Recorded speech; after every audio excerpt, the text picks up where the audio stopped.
Using comments and suggestions on Typeset, you can now collaborate on your research papers faster than ever before. To add suggestions, go to Suggestion mode.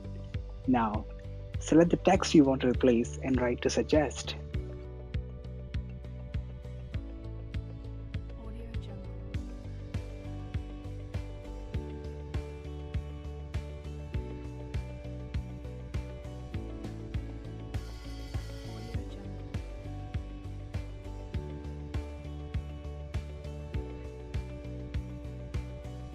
After you finished adding suggestions, you can go to Edit mode to review them.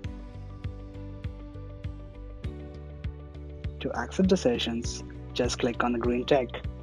You will see your suggestions visible in the document instantly as normal text.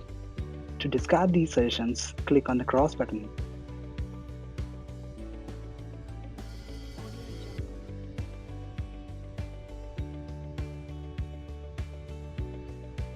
To collaborate with someone on Typeset, click on the Share button and invite them using their email addresses.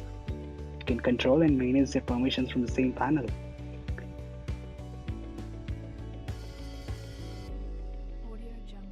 You can request control from your co-authors to edit the document by clicking on Request Control. Now you can scroll through and accept or discard their suggestions.